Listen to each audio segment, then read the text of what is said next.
Welcome to Parsimony, your all-in-one business management solution.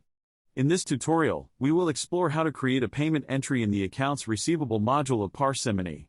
By the end, you will have a clear understanding of how to record payments accurately in your Parsimony system. To begin, let us navigate to the Accounts Receivable module in the Parsimony dashboard. Click here to access the banking and payment functions. In the payment entry list, you can view and manage all the payment entries recorded in Parsimony. To create a new payment entry, click on the New button. In the payment entry form, you will need to provide the necessary details for the payment. Start by selecting the party type for whom the payment is being made. It can be a customer, a supplier, or an employee.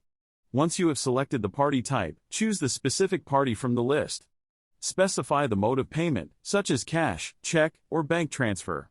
Select the bank or cash account from which the payment will be made. Enter the amount that is being paid in this payment entry. If applicable, provide a reference number for this payment entry, such as a check number or transaction ID. Optionally, you can add any remarks or additional information related to this payment entry. Once you've entered all the necessary details, click on the Save button to create the payment entry. A confirmation message will appear, indicating that the payment entry has been saved successfully. To finalize the payment entry, you may need to submit it for approval or further processing. Click on the Submit button if required. Congratulations! You have learned how to create a payment entry in the Accounts Receivable module of Parsimony. Now you can accurately record payments and maintain your financial records. Thank you for watching this tutorial.